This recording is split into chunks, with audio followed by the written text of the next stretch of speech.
Buenas tardes. Vamos a comenzar la clase de electrónica de potencia. Lo que vamos a ver hoy es aplicaciones. Dentro de aplicaciones tenemos control de motores continua, control de motores de alterna y UPS. Particularmente hoy vamos a ver caracterización de los motores de corriente continua para poder realizar e implementar los controles. Entonces vamos a ver un poquito los conceptos generales. Algunos conceptos ya lo vieron en máquinas eléctricas, así que vamos a ir rápido, vamos a ir mostrando algunos detalles. Le vamos a llamar driver, lo que está acá como driver. Ustedes vieron driver de un transistor. Bueno, acá sería driver de una carga. Entonces, DC driver es un controlador, un equipo, un sistema, que es todo esto que está acá, para controlar un motor. Todo este bloque que tienen por este lado es un driver, donde cuenta con una fuente de alimentación, un sistema de fuente de alimentación. Puede provenir de la corriente continua o puede provenir de una corriente alterna con un rectificador no controlado. Luego tenemos lo que se llama Power Processing Units. Esto es una fuente conmutada, puede ser en una configuración específica para controlar motores de continua que tiene algunas características diferentes de las fuentes conmutadas que hemos visto. Por lo tanto, ese tema lo vamos a ver ahora, lo vamos a ver no en esta clase, sino en la clase que viene, fuentes conmutadas para controlar este tipo de cargas, digamos. Bueno, luego tenemos el motor, que el motor puede ser de imanes permanentes o de rotor bobinado. Las dos posibilidades contemplan el motor, esas dos posibilidades, y después tenemos la carga. Entonces, todo este sistema está involucrado en el loop, digamos. Y nosotros, para poder hacer una electrónica de potencia y hacer el driver, que sería esto que está acá, el Power Processor Unit, lo podemos hacer con tiristores, con un bloque de tiristores, porque no es una... esto implicaría del lado de entrada alterna y del lado de salida continua, porque es una máquina de corriente continua. Así que puede ser con tiristores. No es lo que vamos a utilizar nosotros, pero podría llegar a ser. Antiguamente, hasta los 80, eran con tiristores. Ya no son más con tiristores, sino con fuentes conmutadas. Así que vamos a ver esta parte particularmente, que es fuentes conmutadas para utilizarlas como Power Processing Unit, como driver para motores de corriente continua. Esto viéndolo en lazo abierto como una máquina de corriente continua con un sistema de electrónica de potencia. ¿Cómo sería en realidad si ustedes utilizaran todo el bloque como un proceso de sistema de control? Bueno, resulta que para tener en cuenta el control tenemos la fuente de alimentación conmutada, que sería el Power Electronic Converter. Ahora, en vez de llamarle Power Electronic Unit, otros libros le llaman así, una fuente conmutada. El motor, el proceso que sería la carga, que puede tener distintas características, el control de ese proceso, y luego un controlador para controlar parámetros de este motor. ¿Qué parámetros? Bueno, por ejemplo, se requiere a veces controlar la velocidad y controlar el par de carga. Esos son parámetros que se requieren. Pero, ¿qué mido con electrónica de potencia? Y puedo medir voltaje y puedo medir corriente en la carga. Entonces, y puedo medir velocidad también. Eso es lo que generalmente mido y luego lo utilizo en el loop para analizar.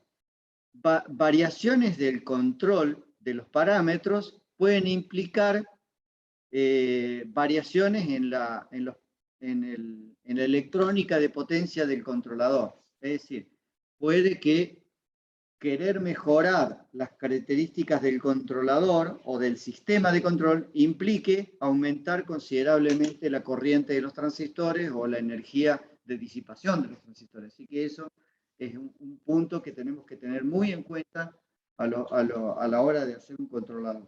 Porque acá lo que nos importa no es solo velocidades y llegar a un objetivo rápido, sino también aprovechar la energía de manera eficiente. Acá tenemos otros puntos que nos interesan a nosotros también. Volviendo al motor, que vamos a primero ver esto, primero ver esta parte, después vamos a ver esto. Volviendo al motor, tendríamos dos casos de motores de corriente continua. Un motor de corriente continua de imanes permanentes en el campo o de estator bobinado. Eso sería, no sé si acá dije, creo que dije rotor. El rotor siempre, acá sería, estamos hablando del estator, ¿no? No sé, hay un error ahí en el texto. Pero acá tienen el estator bobinado, que se llama el bobinado de campo, y el rotor siempre es bobinado. Siempre es bobinado el rotor. Lo que puede no ser bobinado es el campo, que puede ser de imanes permanentes o de campo bobinado. Esas son las dos opciones que ustedes podrían llegar a tener. Si vamos al modelo de una máquina, tendríamos lo que está dibujado acá en el rotor, esto sería el rotor, y esto que está acá sería el estator. Entonces, a través de las escobillas, que sería esto que está dibujado acá, y esto que está acá, y esto que está acá, se puede ir, a medida que el rotor gira, se puede ir conmutando las delgas que aplican en la conexión. Dependiendo de la posición que tenga el rotor, es el bobinado que va a estar conectado. Así que el bobinado es función de la posición relativa del rotor. Y va conmutando. Entonces, esas delgas de conmutación con las escobillas son lo que en un punto dado estaríamos dibujando acá lo que está mostrado a las escobillas y, bueno, acá está el rotor.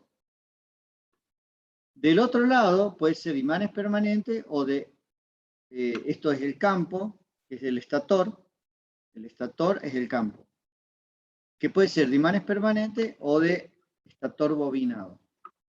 Supongamos que, no importa cuál de los dos sea, va a generar un campo que se llama, que le vamos a definir o describir como flujo de campo, que tiene esta forma, digamos. Ese sería el flujo de campo. Y cuando yo le inyecto una corriente en la armadura, se produce un flujo de la armadura. Y acá hay un detalle importante en los motores de corriente continua, que es que el flujo de campo tiene una posición ortogonal con respecto al flujo de la armadura, independientemente de la posición del rotor, posición angular. Es decir, a medida que va girando, el flujo de campo es el mismo, pero el flujo de la armadura podría ir cambiando, pero como va conmutando las delgas que están conectadas, conforme a la posición relativa del rotor, siempre va a haber una posición del bobinado del rotor que hace permanecer la ortogonalidad entre el flujo de campo y el flujo de la armadura. Y de esa manera, la matemática que caracteriza un motor de corriente continua se hace muy fácil y muy simple por esta relación ortogonal. Entonces podemos solamente medir y decir acerca de sus cantidades escalares sin tener en cuenta que corresponden a cantidades vectoriales.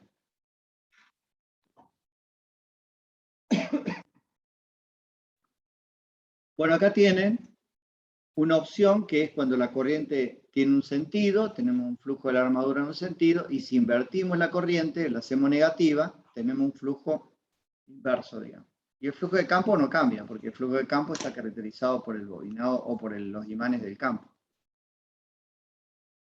Si vamos al modelo de un motor de corriente continua, podemos decir que del lado izquierdo tenemos el modelo de, digamos, la armadura. La armadura es el rotor. Y de este otro lado tenemos el campo, que es el estator.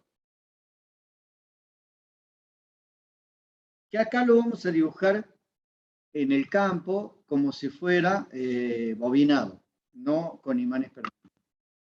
Pero esto me va a describir un flujo de campo que va a depender de la alimentación que tenga el campo, el bobinado del campo. Vamos a definir que la tensión que le vamos a poner acá es la tensión nominal y que va a hacer circular una corriente nominal y el flujo de campo va a ser el máximo posible para esta aplicación.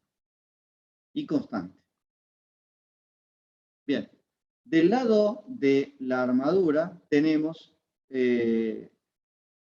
un circuito y ese circuito es la tensión de alimentación, VA, una inductancia de la armadura que tiene un valor alto.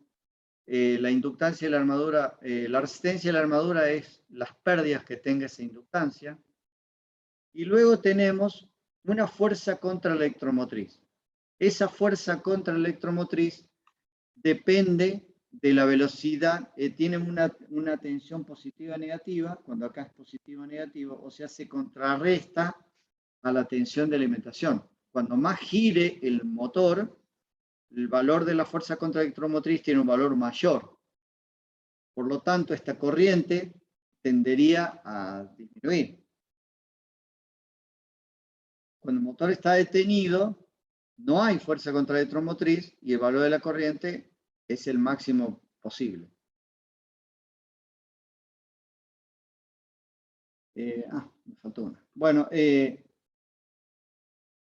vamos a describir algunas ecuaciones que están relacionadas con esto. Por ejemplo, si hacemos las ecuaciones de la ley de Kirchhoff, tendríamos que la tensión de la armadura es igual a la resistencia de la armadura más la corriente por la corriente de la armadura, perdón, corriente de la armadura por la derivada, perdón, inductancia de la corriente de la armadura con respecto al tiempo. Disculpen que no estoy muy atento. L por derivada de I con respecto al tiempo, más la fuerza contraelectromotriz. Esa sería la primera ecuación. La segunda ecuación está relacionada, o sea, la primera que dibujé es la ley de Kirchhoff, de las tensiones. La segunda sería cómo o qué es la fuerza contraelectromotriz. La fuerza contraelectromotriz es igual a una constante que se llama KE, que es la constante eléctrica, por la velocidad del motor. Está directamente ligada a la velocidad del motor. Pero la constante eléctrica es proporcional al flujo de campo y a otros parámetros, obviamente. Después tenemos otra ecuación que es la ecuación de par. El par electromotriz, el par que estamos viendo acá, el par electromotriz es igual a otra constante que se llama constante de torque por la corriente de la armadura. O sea, es función de este valor de corriente que tengamos acá. Ese es el par electromotriz. Después hay una ecuación que es la ecuación general de par que dice que el par electromotriz es igual a derivada de J, que es el momento de inercia, omega, que es la velocidad del motor, con respecto al tiempo. Pero ¿qué pasa? Bueno, en algunas ocasiones podríamos describir esa, bueno, acá están todas esas ecuaciones que acabo de mencionar. Estamos hablando de esta, que está acá.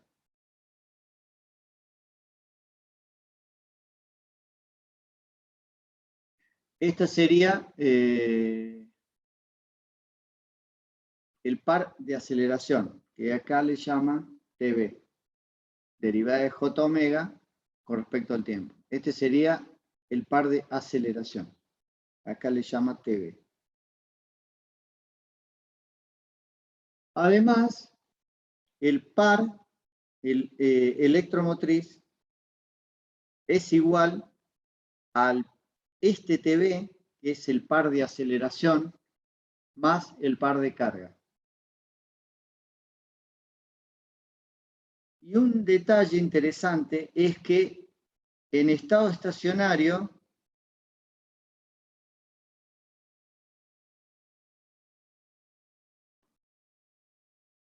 Tm tiende a Tl. Digamos que es igual.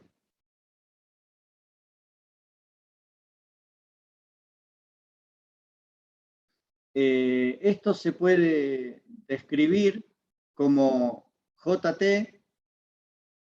por derivada de omega con respecto al tiempo más B por omega, siendo B el rozamiento viscoso.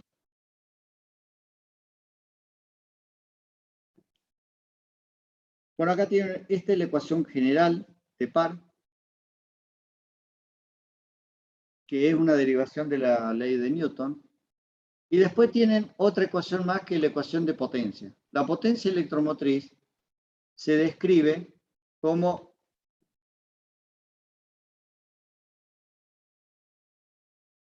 IA por M, que sería una potencia, llamémosle eléctrica, y una mecánica, que está ligada al torque y a la velocidad.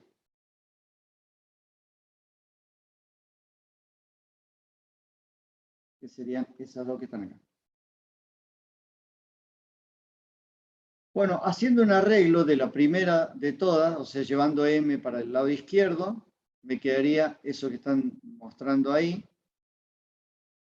Y luego de la segunda, que es esta, la tercera, esta que está acá, del par electromotriz, yo puedo sacar que IA es par sobre constante. Acá le llama constante del motor. ¿Por qué razón? Porque, a ver, acá.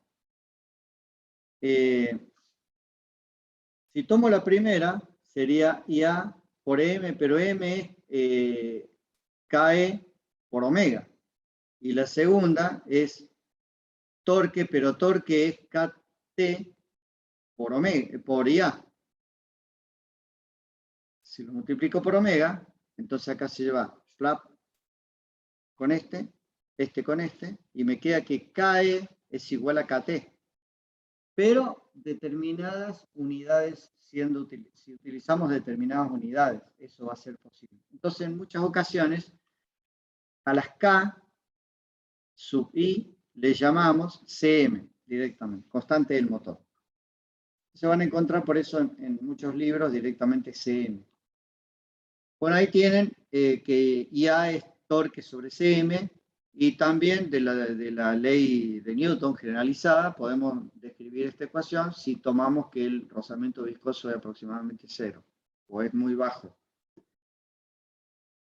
Si yo esta IA, este término, lo pongo ahí, y ahí, bueno, me queda este término que está acá, y ya puedo ver una ecuación que tiene relación con la velocidad y con las tensiones y con el par. La velocidad está descrita acá como derivada segunda y acá como sin derivada. Entonces pueden ver que es una ecuación de segundo orden respecto de la velocidad. Y está metido, por ejemplo, LA, RA, pero me conviene a veces no dejarle en estos, ya estaría la ecuación, esa sería.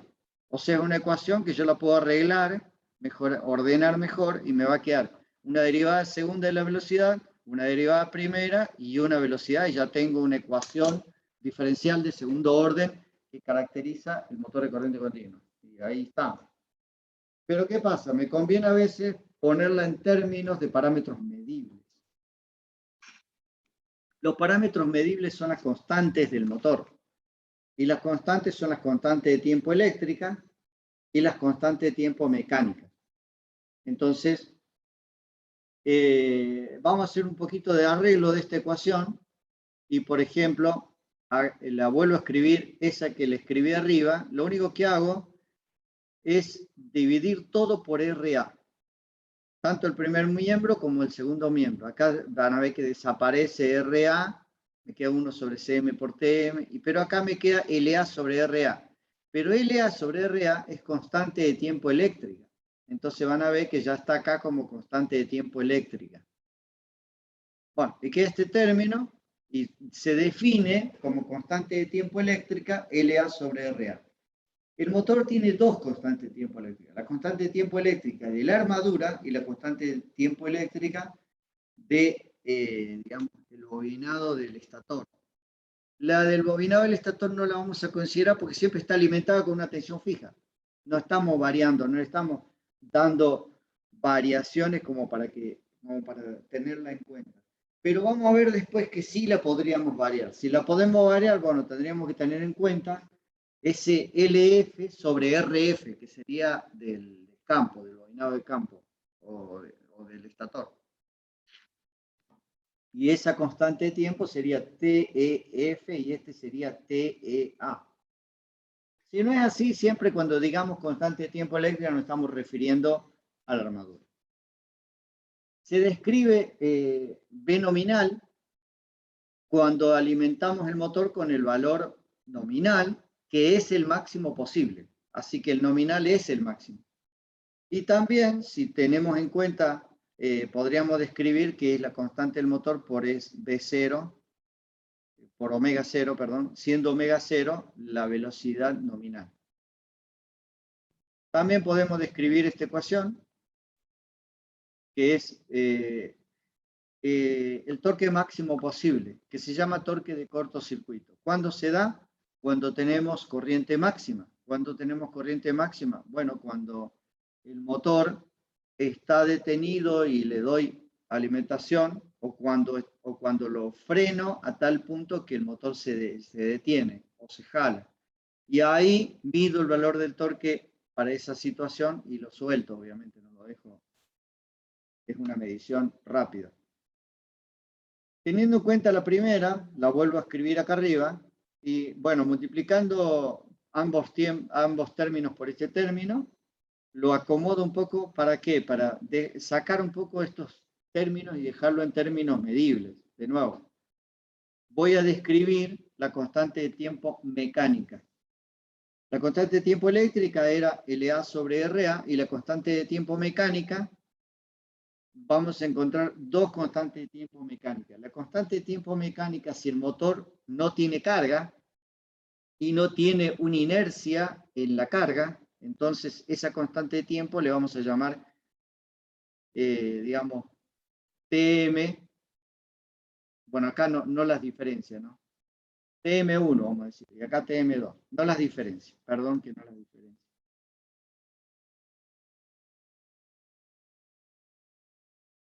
Esta primera TM tiene en cuenta el momento de inercia, pero solo del motor y del rotor del motor.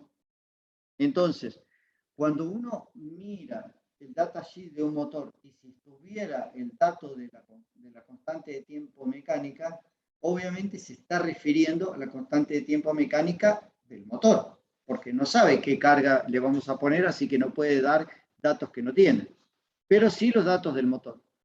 Un motor utilizado como servo es aquel que tenga una constante de tiempo mecánica la más chica posible.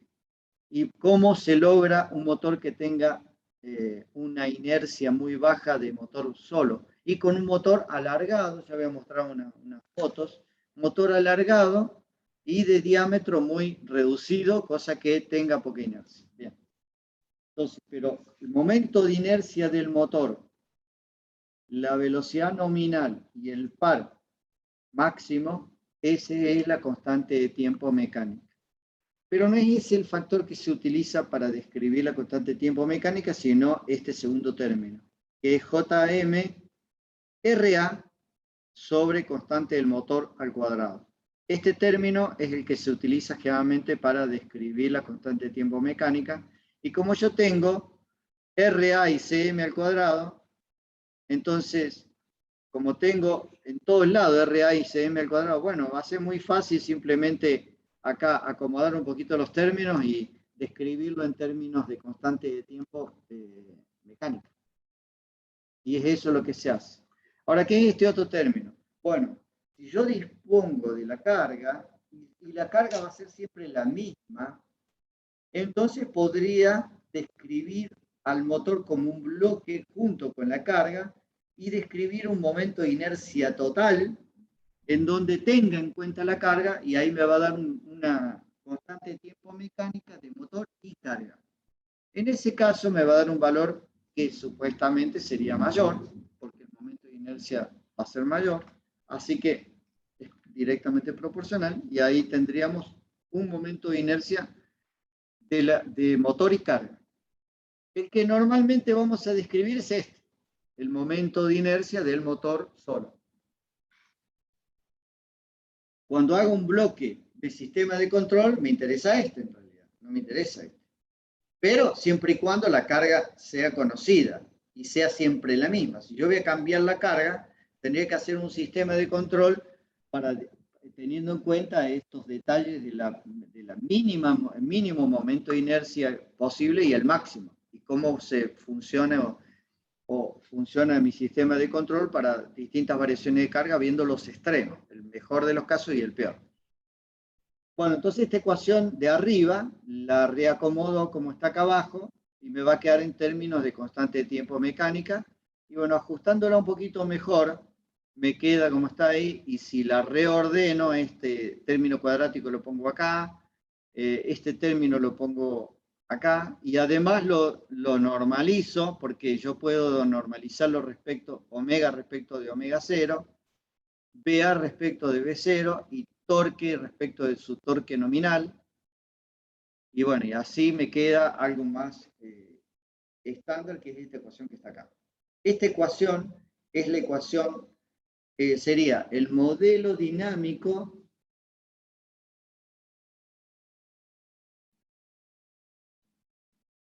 temporal de un motor de DC o de una máquina de DC. ¿Y qué veo ahí? Bueno, veo que es un sistema de segundo orden, y bueno, tendría que analizar un poquito mejor ese modelo. Lo puedo ver en términos temporales o en términos de Laplace. Si lo vemos en términos de Laplace, lo podemos ver así, como un diagrama en bloque. Se aparece como un lazo cerrado porque la fuerza contraelectromotriz es función de la velocidad. Entonces, si bien es un lazo abierto, el motor no tiene ningún lazo cerrado. Sin embargo, en el loop, la fuerza contraelectromotriz es función y va aumentando a medida que aumenta la velocidad. Así que internamente en el motor hay un lazo. Ese lazo lo pueden ver acá. Tengo velocidad, cierro el lazo porque EM es igual a KE por omega. Entonces ahí está cerrado el lazo dentro del motor. Sin embargo, el motor es en lazo abierto, o sea, no hemos cerrado nada. Está cerrado internamente. Esta es la parte eléctrica. De acá saco IA. IA, torque electromotriz, habíamos dicho que era KT por IA. Así que tengo, entra IA, lo multiplico por KT y tengo TM. Lo sumo a TL y tengo acá TB, que es el torque de aceleración, que integrando, porque yo había mostrado una derivada, pero si lo integro, obtengo omega. Si lo vuelvo a integrar, obtengo posición.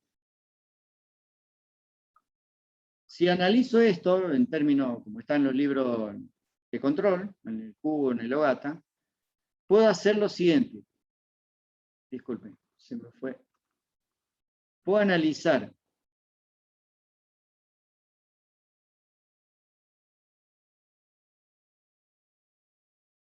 omega en función de Tm y hacer TL igual a 0, o omega en función de TL y hacer Tm 0. Entonces me queda este término, lo puedo hacer también en función, acá en el apunte está, omega en función de BA, es este término. Omega en función de BA. Y omega en función de TL. Cuando hago omega en función de BA, hago TL igual a 0, obviamente. Y cuando hago omega en función de TL, hago este otro término igual a 0, o sea, BA igual a 0. Acá tengo el primer C de ecuación y el segundo C de ecuación. Omega en función de BA y omega en función de TL. El primero con TL 0 y el segundo con BA igual a 0. Y el término primero le llamamos G1 de S, que es más importante. Y este término lo puedo arreglar un poquito en términos de Laplace y me queda una ecuación como está acá abajo, en términos de constante de tiempo eléctrica y constante de tiempo mecánica. Y ahí podría quedar. Pero si yo lo comparo con un sistema de segundo orden, como el estándar que ven en los libros de control, puedo describir entonces cuánto vale omega n y cuánto vale zeta. Y pueden ver que omega n es 1 sobre constante de tiempo del motor, por constante raíz, ¿no? Por constante de tiempo eléctrica. Y el otro término también está vinculado con las dos constantes. Así que las dos están relacionadas tanto para el omega n como para el zeta. Esta es la constante de tiempo mecánica que habíamos dicho y esta es la constante de tiempo eléctrica. Si la constante de tiempo eléctrica es mucho más chica que la constante de tiempo mecánica, yo podría hacer que es 1 S Tm más T, lo podría hacer aproximadamente igual a S por Tm y hacer T que tiende a 0.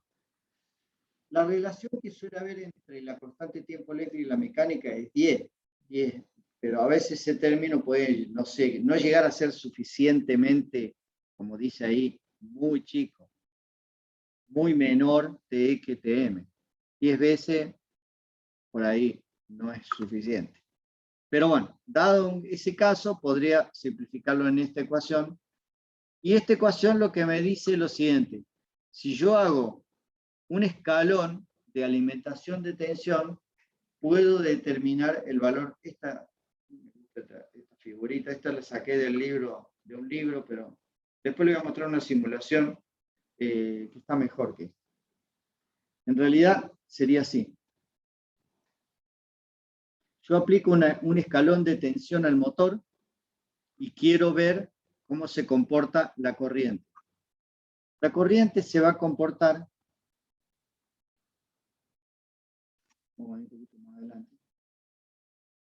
como un impulso, va a tener esta forma.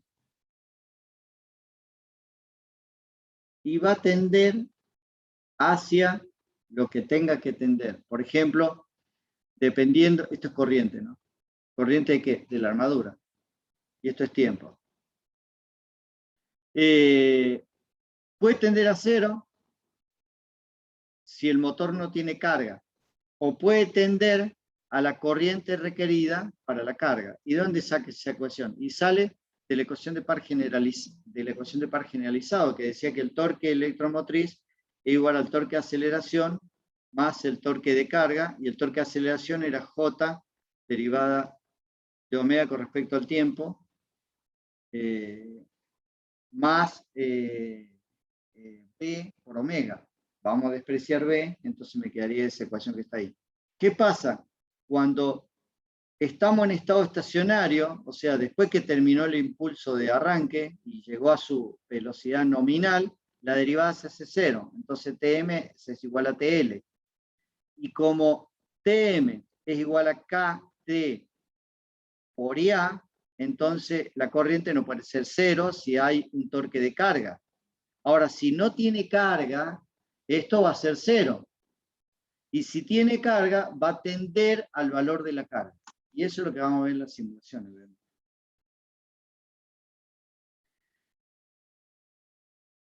¿Cómo se describe la constante de tiempo mecánica? La constante de tiempo mecánica hacemos lo mismo. Hacemos un pulso, un escalón, perdón, de voltaje de alimentación y vemos cómo la velocidad del motor tiende de una velocidad inicial 0, suponemos, a una velocidad omega 0, que sería la nominal.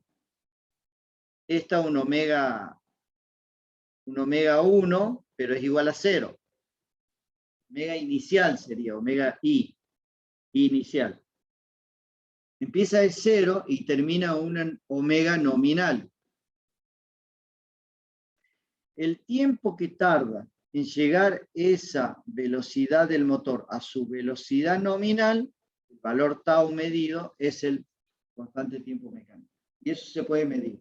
La constante de tiempo eléctrica se puede medir porque es este pulso que está acá, es el tiempo que llega, no en llegar a su valor estacionario, sino en llegar, en vez del valor máximo, al porcentaje que es el tau, porcentaje porcentual, digamos, que es el 82%, este valor. Este tau es la constante de tiempo eléctrico. Es el tiempo que tarda no en llegar a su valor tope, sino en llegar a su valor, digamos, de tau, definido por tau. ¿Okay? Ese sería la constante de tiempo eléctrica y la constante de tiempo mecánica medibles. Ahora vamos a describir otra cosa relacionado con caracterizar un motor. Un motor, del lado del campo, tiene un bobinado de campo, una resistencia de campo y una alimentación de campo. Del otro lado está digamos, el rotor, con la fuerza contra el motor. Y acá tienen el flujo de campo. Y acá tiene una corriente de campo, que es función de la tensión que ustedes le aplican. Bien. Cuando tiene toda la tensión nominal, el valor máximo, y no lo cambiamos y le damos con BF el valor máximo de alimentación posible, vamos a tener el máximo flujo de campo posible. De ese flujo de campo se llama flujo de campo nominal, y es el que está descrito como omega 0. Todos los subceros son valores nominales. ¿Qué pasa si yo quisiera controlar la velocidad del motor? Bien, puede darse una situación que yo necesite más velocidad que la nominal. Si yo necesito más velocidad que la nominal, hay una opción, que es disminuir esta corriente, que indirectamente sería disminuir el flujo de campo.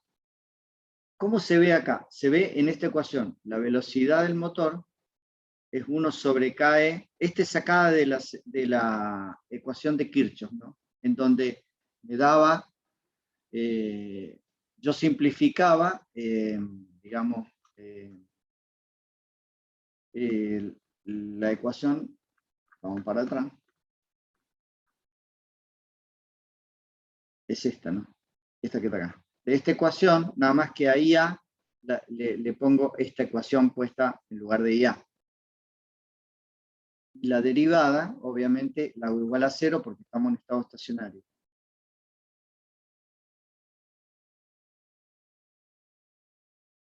Entonces, esta sería la ecuación de velocidad del motor cuando alcanza su estado estacionario. Y lo que veo es lo siguiente, que la velocidad, yo le aplico una VA que es la máxima, y tiene un torque que es el torque electromotriz, que es el máximo, que es el que me pueda llegar a dar. Pero si yo quiero, bueno, ahí puedo ver cuál es la velocidad. Si yo quiero cambiar la velocidad del motor, tengo que cambiar este parámetro. Y con eso cambio la velocidad. Lo otro no es cambiable. La resistencia de la armadura no la puedo cambiar, el KT, la constante del motor, ni el KE, ni el KT, ni el KE, y el TM depende de la carga, porque TM se iguala a la carga en estado estacionario. Yo puedo poner TM o ahí puedo poner TL. Uy, disculpen. Bien. ¿Cómo varía la velocidad? Que yo les digo que pueden llegar a valores más altos que la nominal. Bien. Si yo bajo KE, que es lo mismo que bajar KT porque son la misma constante. Yo les comenté que es la constante CM. Si yo bajo este valor puede aumentar. ¿Y cómo hago para bajar ese valor? Bueno, resulta que KE es proporcional a la corriente de campo o al flujo de campo. Entonces, si yo quiero disminuir KE, lo puedo hacer siempre y cuando tenga un estator bobinado. Y esta tensión de alimentación la bajo. Si bajo, baja IF, y si baja IF, baja BF, y al bajar BF aumenta la velocidad. Si el motor tiene una carga leve, esto puede llegar a funcionar bien. ¿Por qué razón? Porque el torque electromotriz es igual a KT por IA. Como yo estoy bajando el flujo de campo y KT es proporcional también al flujo de campo, entonces va a disminuir el torque electromotriz posible o factible en el motor. Entonces, hasta cierta carga, si la carga no es muy grande, esto puede llegar a funcionar. Entonces yo puedo aumentar la velocidad del motor más allá del valor nominal, simplemente disminuyendo la corriente de campo, que es el flujo de campo. Esto se llama aumentar la velocidad por debilitamiento de campo.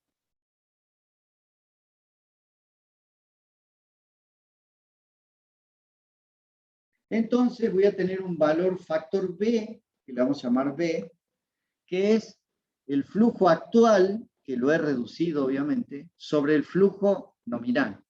Y me va a dar un valor que va a estar entre -1 y 1. ¿Por qué -1? Bueno, pues yo podría poner en vez de más, menos, podría ponerle menos más, y ahí cambié la polaridad de la corriente de campo y cambié la polaridad o la dirección del flujo de campo. Así que puede valer entre -1 y 1. Hay un problema, que es cuando el motor no tiene carga. Cuando el motor no tiene carga, esto lo podría bajar a 0 y la velocidad tendería al infinito. Entonces no es posible un KE suficientemente chico, por lo tanto B tiene que tener un valor mínimo para no embalarse el motor. Cuando el motor no tenga carga. Cuando el motor tiene carga no hay problema porque la carga estabiliza, digamos, pone en algún punto de equilibrio el motor. Pero si no tiene carga, hay que limitar el valor, digamos, mínimo que utilizo, digamos, como corriente de motor. No puedo bajar menos de tal valor, si no el motor tiende a embalarse. Dicho esto, yo entonces este término lo tendría que cambiar en la ecuación que habíamos visto anterior, y la ecuación anterior, entonces me quedaría el torque, sería KT por IA, pero le agregaría un coeficiente a este término, porque acá yo puedo cambiar este KT, sería esto. Como este término lo puedo cambiar, entonces KT es variable, ya no sería una constante, sería un parámetro regulable. Bueno, entonces lo mismo pasa con KE. Entonces yo, introduciendo ese parámetro en la ecuación del motor, me aparece, yo lo tengo escrito en un anexo del apunte, el término B me aparece acá, me aparece acá, me aparece ahí, y me aparece acá y acá. Ahí aparece el término B, que vale teóricamente, entre B mínimo, menor o igual, y menor o igual que 1. Si yo lo veo en términos de bloques, lo vería así al motor ahora. El motor tiene el mismo diagrama en bloque que habíamos visto, pero KT y KE ahora son modificados por un valor B que se introduce, que sería como que los puedo reducir en su valor, que sería una relación normalizada entre el flujo de campo actual sobre el flujo de campo nominal. Y ese valor se introduce acá, disminuyendo KT y disminuyendo KE, por lo tanto, cambian los parámetros del motor. Y si lo analizo en términos de como, digamos, como lo ven en los libros de control, puedo volver a rever cómo queda la velocidad, la frecuencia natural no amortiguada y el coeficiente de amortiguamiento, la relación de coeficiente de amortiguamiento. Habían visto que era 1, esto 1 sobre raíz de TETM, cuando no cambiamos, y si cambiamos, aparece B acá arriba y aparece B acá abajo. Y así quedaría entonces mi motor como caracterización, pero variando el flujo de campo.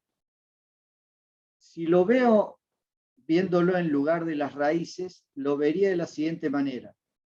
Cuando B tiene su valor nominal, es decir, cuando yo le aplico la tensión nominal al flujo de campo, o sea, al bobinado de campo, su valor máximo, tendría un par de polos complejos conjugados, descrito aquí como B máximo igual a 1 y B máximo igual a 1 acá. El motor se comporta como estos dos complejos conjugados, porque era un sistema de segundo orden, pero no sabía bien dónde estaban esos dos polos. Bueno, están ahí.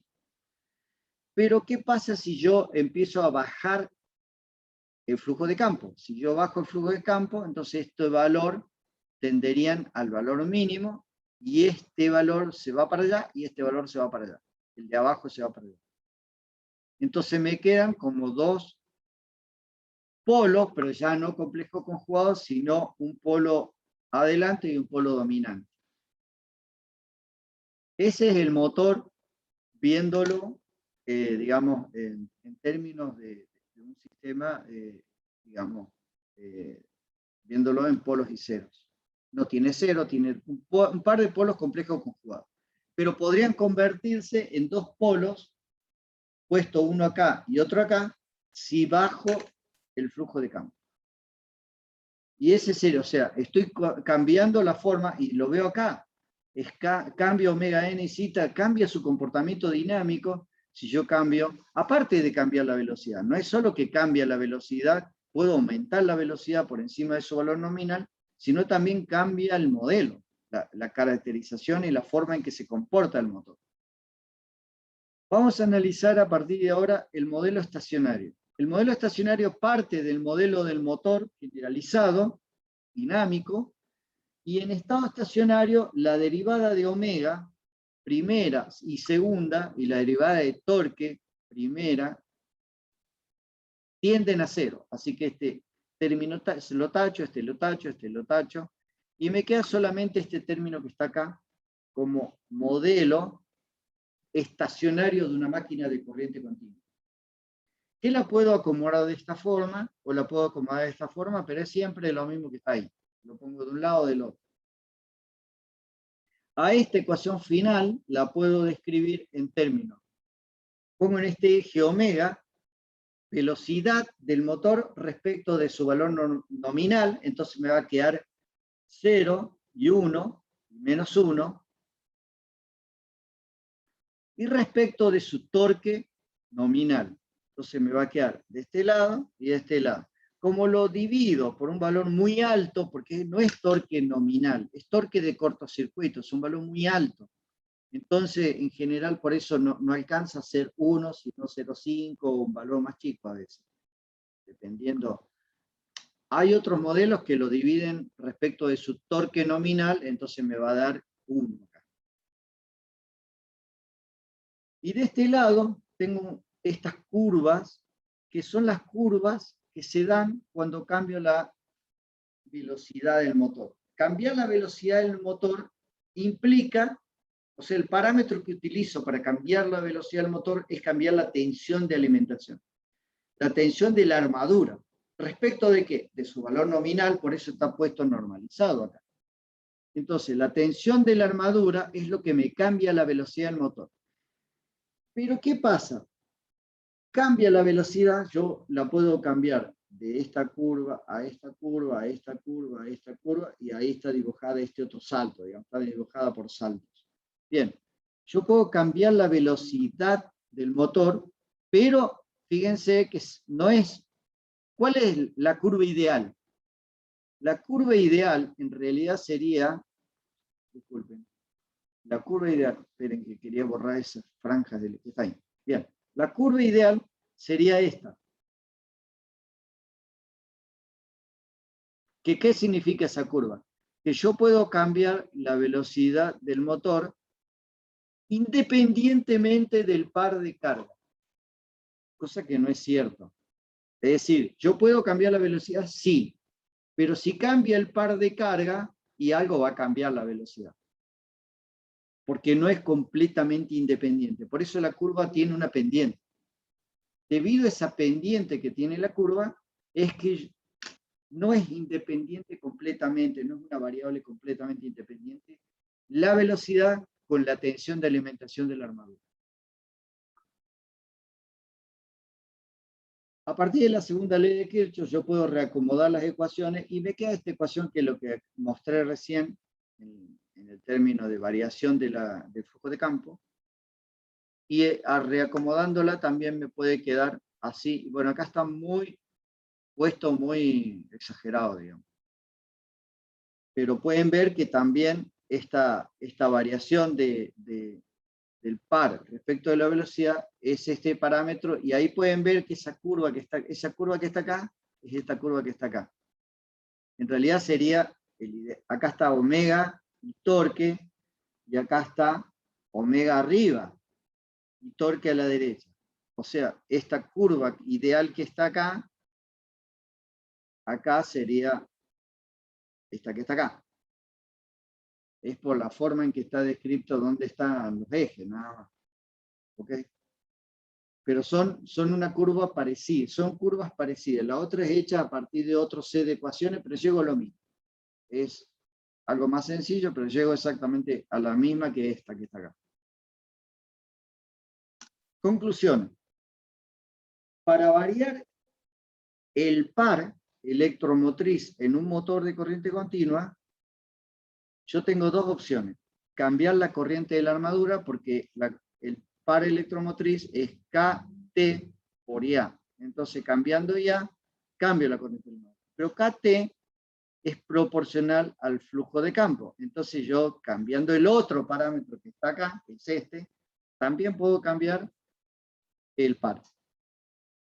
Para cambiar la velocidad en un motor de corriente continua, tengo que cambiar la tensión de la armadura o también el flujo de campo. El parámetro que se utiliza para hacer este controlador de motor es este que está acá y este que está acá. El flujo de campo se utiliza cuando yo necesito simplemente tener una velocidad más allá de la velocidad nominal. Si no, no la utilizo. Siempre la tengo a plena alimentación. Acá puede ver otro gráfico que dice lo siguiente. Torque sobre torque normalizado, velocidad sobre velocidad normalizada. O sea, estoy hablando de esta curva.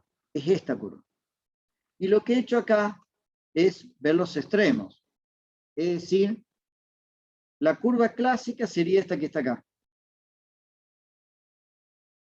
Esta que está acá. Pero ¿qué pasa si yo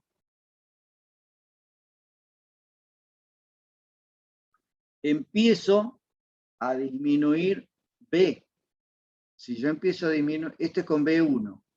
Si yo empiezo a disminuir B, ven que puedo aumentar la velocidad al doble, al triple, pero el par se achica en esa proporción también. El par electromotriz.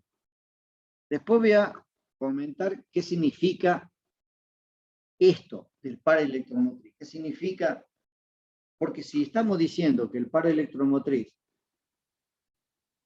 es igual a J derivada de omega con respecto al tiempo más el par de carga, si esto se hace cero, el par electromotriz es en realidad el par de carga.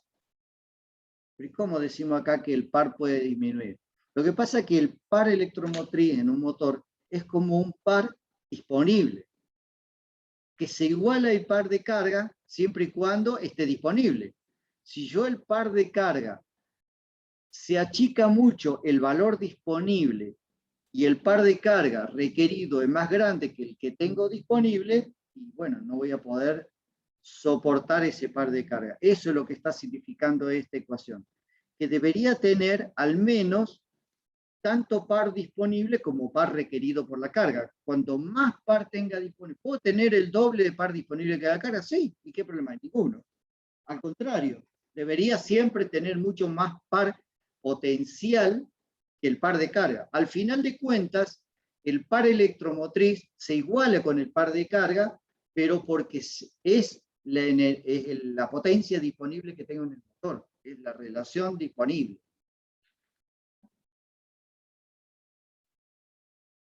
Cerrando el tema, podemos ver lo siguiente. Acá pueden ver que de este lado tengo velocidad y acá tengo, de este lado, tengo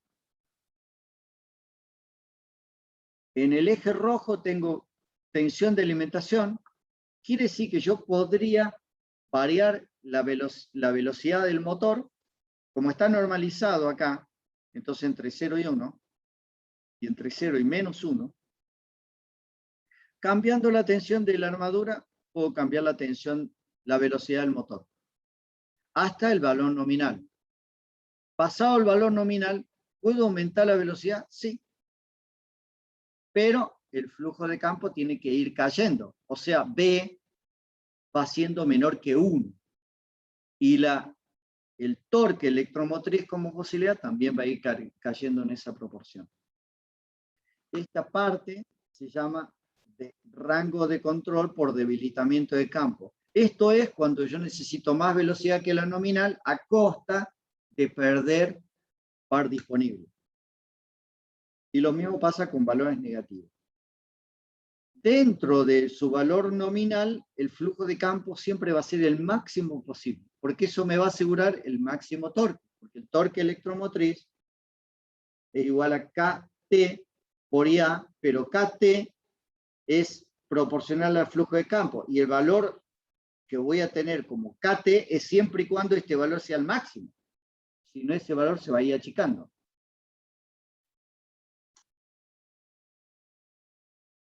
¿Cómo lo tenemos en el MATLAB a esto? Bueno, ahora vamos a hablar sobre los simuladores para controlar motores. El tema es este. Necesitamos hacer una simulación de un control con una carga determinada, que en este caso es un motor. Pero tiene adentro un modelo dinámico de segundo orden.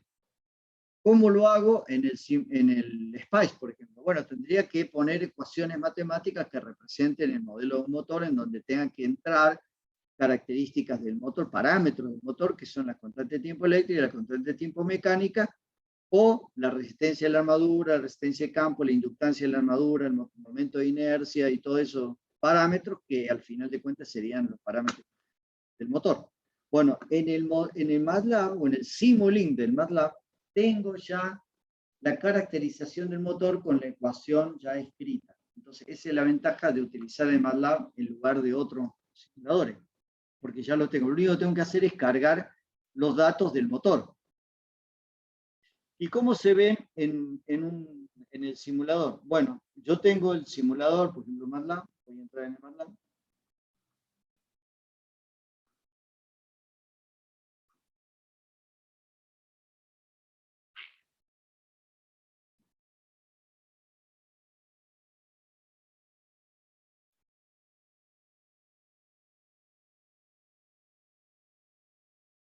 Bueno, mientras va entrando, demora un poco.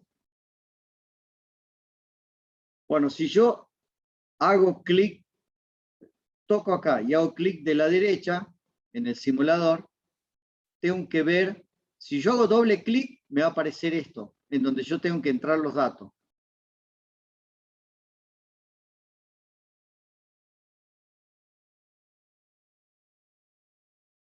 Puedo entrar por acá también.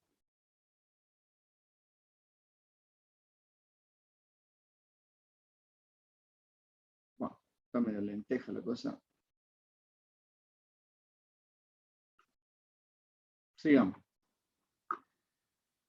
Si yo hago doble clic acá, me va a aparecer esto. Ahora, si yo pongo Look Under Mask, viendo dentro de la máscara, entonces me va a aparecer este modelo que está acá, que es el modelo de motor. En donde vos tienen de este lado lo que está acá, A mayúscula, A minúscula, A menos y A más, que serían los valores de la armadura, y F de campo, el bobinado de campo, que está puesto como un bobinado, pero en realidad dentro tiene más que el bobinado, la resistencia también está, y después los parámetros que entran, que es el torque de carga, y la salida, un vector M que tiene los parámetros.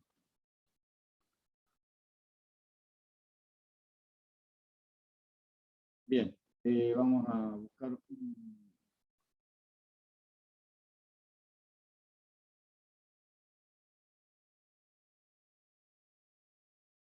Bien, ahí tengo un blanco. Cuando hago clic acá, DC, ahí me aparece DC Machine, DC Motor.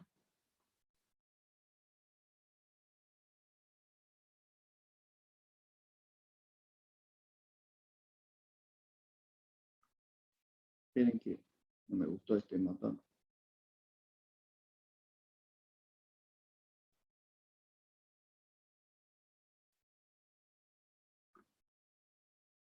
Ahí está.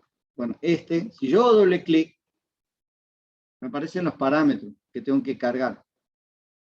En cambio, si yo pongo ver bajo la máscara, me aparece el modelo de motor.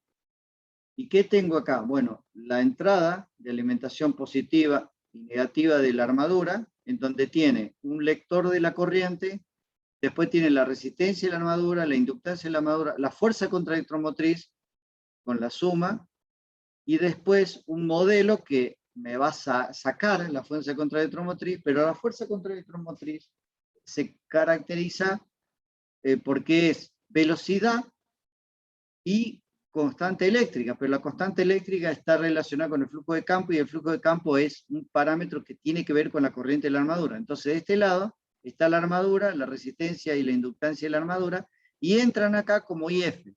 Y de este lado se mete IA, y entra el torque, y sale los parámetros del motor y la fuerza contra el trombo. Hacemos doble clic y tienen todo esto que pueden ver cómo se forma, por ejemplo, la fuerza contraelectromotriz. Bueno, la fuerza contraelectromotriz se forma con la corriente de la armadura, con la constante del motor, la constante KT, que es igual a KE, que sale de una relación proporcional a IF. Acá hay una relación que los caracteriza y me define KT, que es una constante por IF.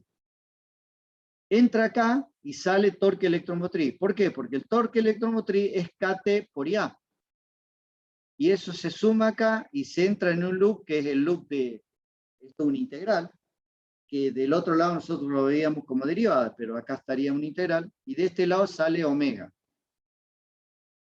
Y omega por KE es fuerza contraelectromotriz.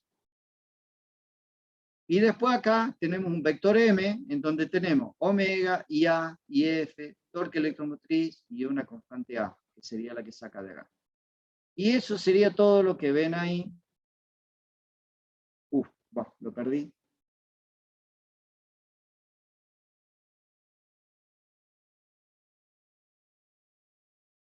Lo perdí, perdón. Bueno, ahí tienen de nuevo, y esa sería la máquina de corriente continua.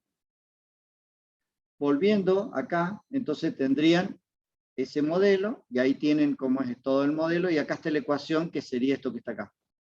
Nada más que acá está como derivada y allá está como integral. ¿Por qué? Porque yo integro y puedo sacar omega. saco omega y lo integro con todo. Siempre hay que elegir en lo posible integrar y no derivar, porque es más sencillo y no converge nunca. Bueno, una vez que tengo eso, yo podría ver el motor, tomado aquí estaría el modelo del motor, ese modelo de motor que mostré recién, y lo que voy a hacer es ponerle parámetros a ese motor, alimentarlo a la armadura, perdón, al campo, o sea, positivo y negativo en el campo, con un valor fijo de tensión de alimentación, y ahí me daría un KE y un KT fijos, como si fuera imanes permanentes. Y luego de este lado lo que voy a hacer es lo siguiente, alimentar la armadura, por este lado a masa y este lado positivo, con la siguiente característica. Le voy a dar una tensión, sería BA, empezando por 240 voltios, y luego a 0,6 segundos lo bajo a 200 voltios. Ese sería este step, digamos, de alimentación. Un salto reduciendo de 240 a 200. Ese sería lo que veo acá, que es lo que entraría a la armadura. Por otro lado, en 0,3 segundos, el torque de carga, perdón, se me han molido acá, el TL lo tengo en 2 Nm y en 0,3 segundos lo voy a subir a 10 Nm, o sea, 2 lo subo a 10 Nm. Eso es lo que hago acá, con esto. Entonces el motor va a haber dos steps. Un step de alimentación, pero el primero que ve es este, cómo cambia. Y lo primero de lo primero es cuando arranca. ¿Con qué arranca? Y con una tensión de entrada de 240.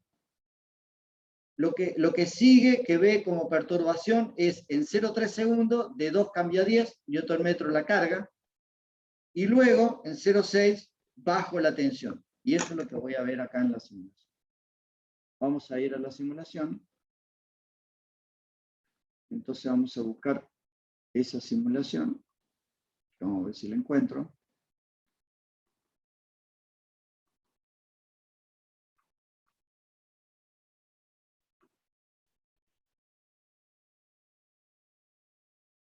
Sería eso que está ahí. Bueno, entonces acá tengo el motor con los parámetros cargados. Esos son los parámetros B que yo le he cargado, de 240 de alimentación. Ahí están los parámetros. Bueno, ese sería lo que yo cargué. Después, en 0,3 segundos, doy el salto y bueno, voy a mirar de este lado. ¿Qué miro en el osciloscopio? Arriba BA, luego voy a ver la velocidad, luego voy a ver par, pero par no lo voy a ver como un solo elemento, como un solo parámetro, sino lo voy a ver como dos parámetros sumados. El par de carga, que es el que entra acá, más, no sería más, sino sería un y el par electromotriz. ¿Para qué me interesa ver los dos juntos, en el mismo eje, en el mismo línea de osciloscopio? Para ver si realmente cómo se comportan estos dos parámetros digamos, en el inicio, cuando no estamos en estado estacionario y cuando alcanza el estado estacionario. Después voy a ver la corriente de la armadura y la voy a comparar con la anterior, que es el par, porque vemos que la corriente de armadura y el par electromotriz hay una relación simplemente de una constante de tiempo, que es la mecánica. Y luego la corriente de campo, que debería haber una línea fija, siempre constante, porque yo acá le estoy dando una tensión constante y no estoy cambiando nada, así que debiera ser ver una línea. Bueno, corremos la simulación.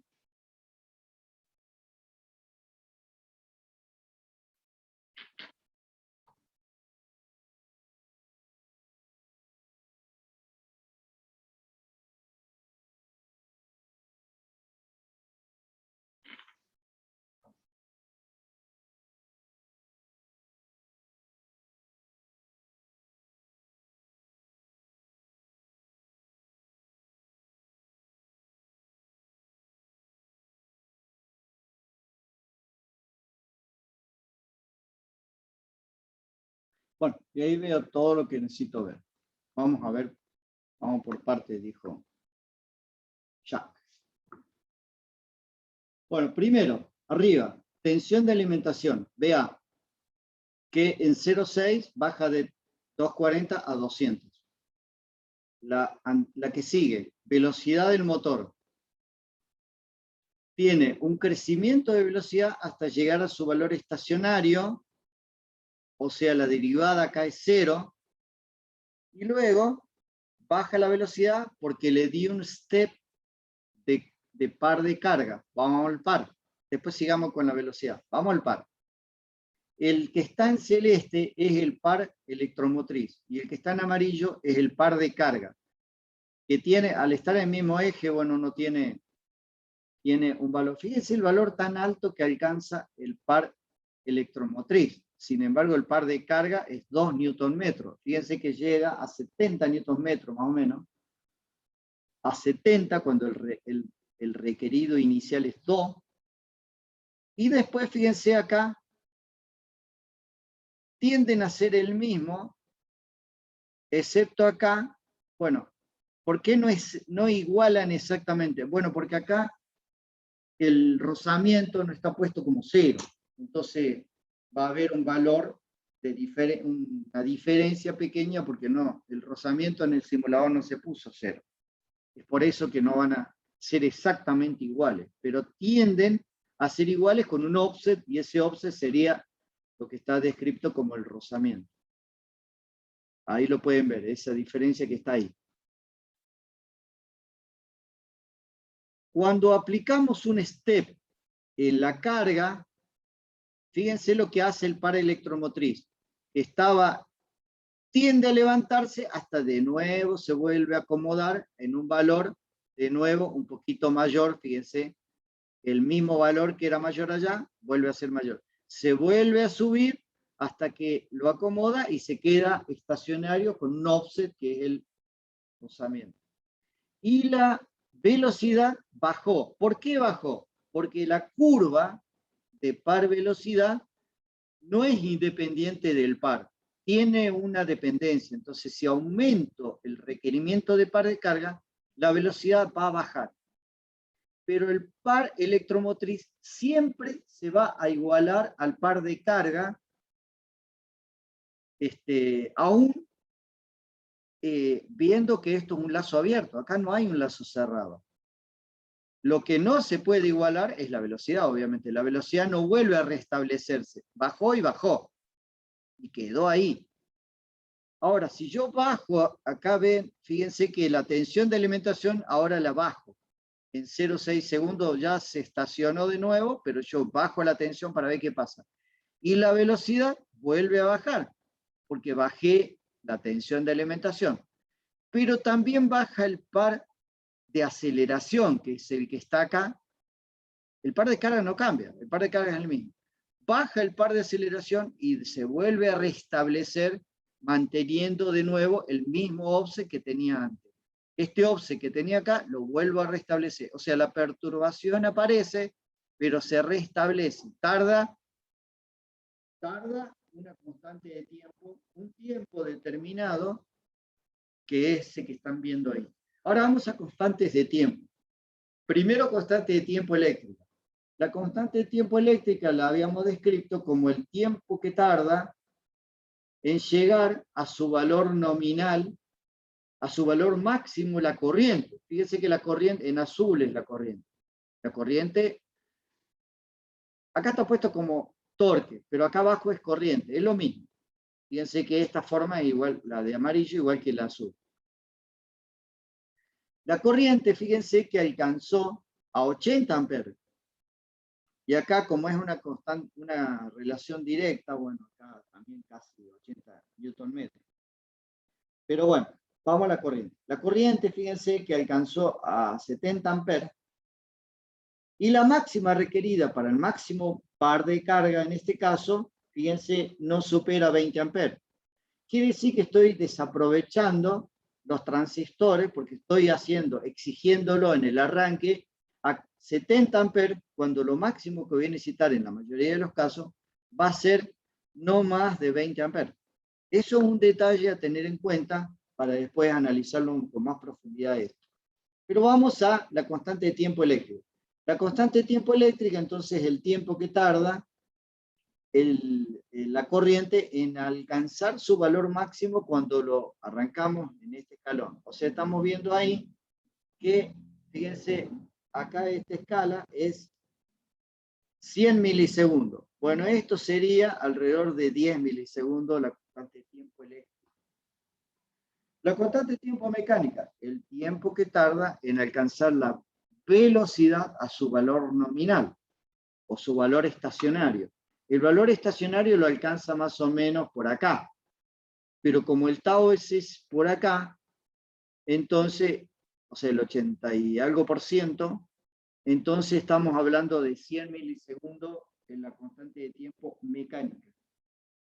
Conclusión. Constante de tiempo eléctrica sería alrededor de 10 milisegundos, constante de tiempo mecánica alrededor de 100 milisegundos.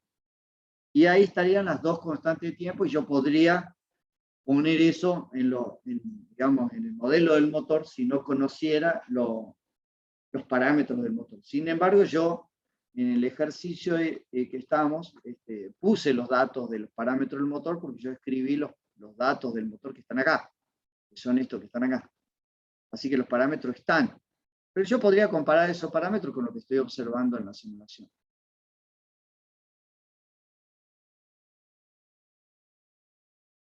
Vamos a concluir respecto a lo que estamos observando. Para variar la velocidad del motor, en realidad yo tengo que variar la tensión de alimentación. Variando la tensión de alimentación, varío la velocidad. Ahora, ¿cómo era eso de que para variar el par, yo tengo que variar la corriente de la armadura? Bueno, en cierta forma, la corriente de la armadura ustedes pueden ver que me caracteriza el par, porque lo sigue, es un seguidor de la corriente, el par. Pero si no cerramos el loop, la corriente se ajusta porque está la fuerza contraelectromotriz. La fuerza contraelectromotriz en realidad es la variable de ajuste. Acá no la he puesto, pero una proporción de esto sería. Porque es KE por omega M. O sea, es una proporción de esto. Acá la fuerza contraelectromotriz sería un valor muy alto, que me hace que la corriente sea muy baja porque ese valor alto de tensión es positivo cuando el del otro lado también es positivo, entonces hace que la corriente sea menor. En cambio acá es un valor muy bajo y hace que la corriente sea muy alta. Y alcanza un valor máximo. Y después decrece. Pero eso es por el comportamiento de la fuerza contraelectromotriz.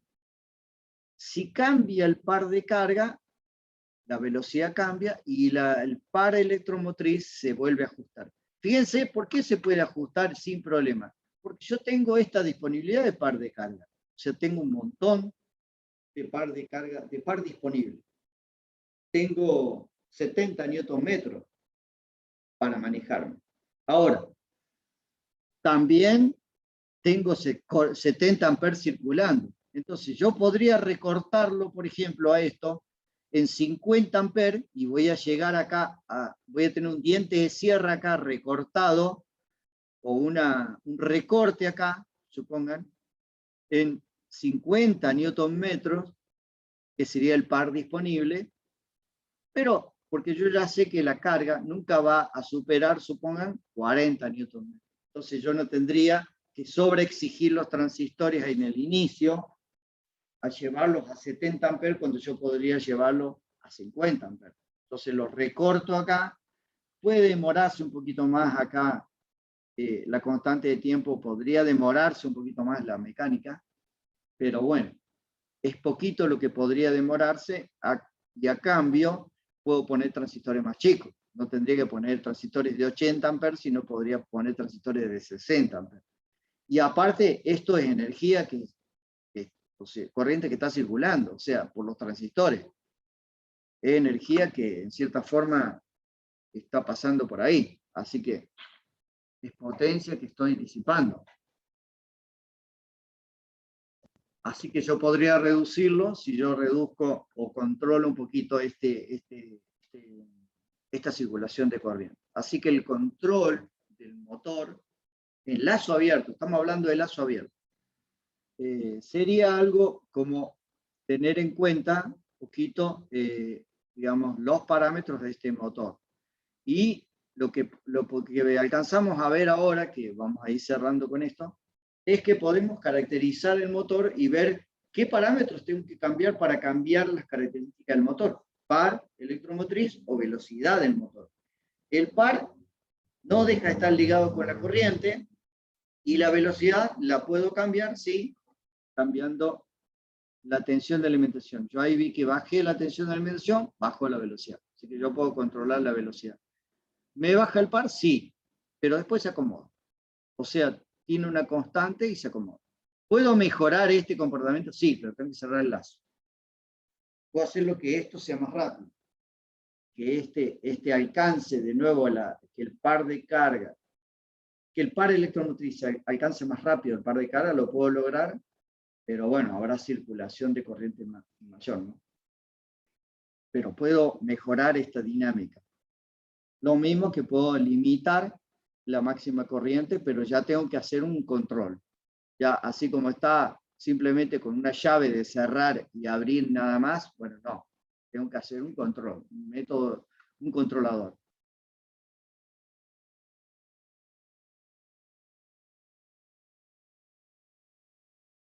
Bueno, volvamos a la diapositiva entonces. Acá está lo que le mostré. Y bueno, lo que acá cerramos, para no continuar con esto, así le recargo de temas. Y bueno, concluimos que lo que alcanzamos a ver hoy simplemente es caracterizar el motor con los fines de la clase que viene a ser la electrónica de potencia. Pero yo ahora puedo saber qué tengo que hacer para cambiar las características del motor en su comportamiento frente a la carga. Par y velocidad, que son los más importantes.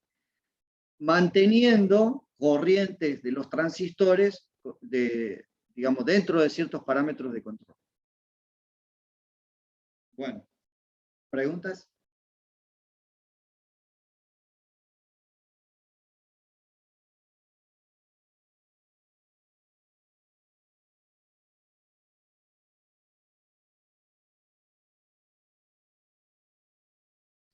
Todo muy claro, yo no tengo Bueno, ninguna pregunta. bueno, voy a ir cerrando la grabación.